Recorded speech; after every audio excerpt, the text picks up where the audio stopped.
حضرت ابو ہریرہ کہتے ہیں حضور کریم علیہ السلام نے فرمایا میں ہر کرن زمانہ ہر کرن میں بنو آدم کے بہترین لوگوں میں مبعوث کیا گیا ہوں، حتیٰ کہ جس کرن میں میں ہوں۔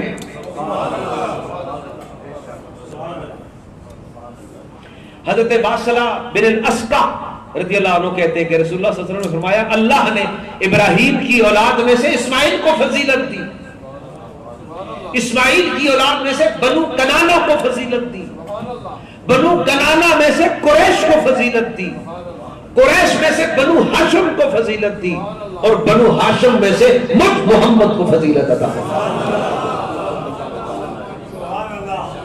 محمد میں نے تشریح میں مجھے عطا۔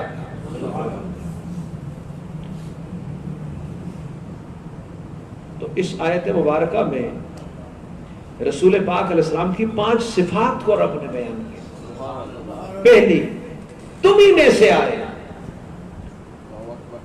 انہیں تمہارے احساسات کا احساس ہے، تمہاری ضروریات کا احساس ہے۔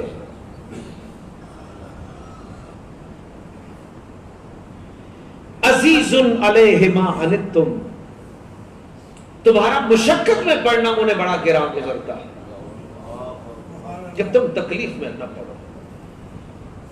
باپ اپنی اولاد کے لیے اتنا رحم دل نہیں ہے، ماں اپنی اولاد کے لیے اتنی شفیق نہیں ہے جتنے رسول اپنی امت کے لیے شفیق۔ For example, just for example, مجھے بتائیں آج تک کس کے ماں باپ نے اس کو کہا ہو کہ پتر ہمیشہ جوتا چیک کر کے پہن؟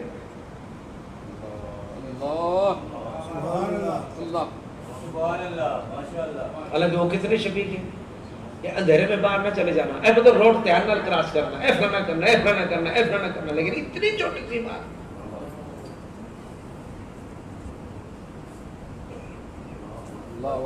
یہ بھی میرے رسول نے ارشاد فرمایا، اس لیے رب نے ان کا اسوہ لازم، لقد کان لکم فی رسول اللہ اسوۃ حسنہ، تمہارے لیے رسول اللہ صلی اللہ علیہ وسلم کی زندگی بہترین نمونہ ہے۔ یہ فرض اس لیے قرار دیا اسوہ کہ بس محبوب کو دیکھتے جاؤ اور کرتے جاؤ۔ اللہ تعالیٰ آپ سب کو سلامت رکھے۔ وہاں بھی میرا خطاب اللہ کے فضل سے ٹھیک ٹھاک ہی ہو گیا، روزے کے باوجود۔ آپ کو پتہ ہے میں روزے کے بغیر پانی کے میں خطاب نہیں کرتا، لیکن یہ اللہ کی توفیق ہوتی ہے کہ بس ہمت اور اسی کی طرف سے سب کچھ عطا ہو۔ اللہ کرے یہ جتنے دن یہ بھی عزت اور آبرو کے ساتھ گزر جائیں، شفقت اور محبت کے ساتھ۔ ذرا غور فرمائیں، اسی طرح ذرا ذوق شوق سے بیٹھتے ہیں نا، پھر میرا یہ حوصلہ بڑھتا ہے، ورنہ لگے سارے ہی روزہ رکھے سوائے ایک دن جڑا بول رہے ہیں۔ حالانکہ میں نے بھی رکھا ہوا تھا، کہ شکر ہے۔ سفر میں نے اس دوران بہت سفر کیے کراچی تک، لیکن اس کی توفیق سے روزہ اللہ نے پورا کیا۔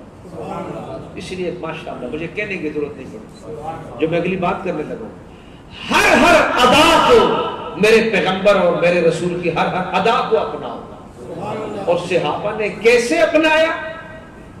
اچھا چلو جوتا چیک کر کے پہننے، میں ہمیشہ ایسے ہی کرتا ہوں، کھلا چپل ہو اس کو چیک کرنے کی ضرورت نہیں، نظر آ رہا ہے، لیکن جو جوتا ہو جس میں چیز خفیہ ہو اس کو چیک کریں، یہ چیز سے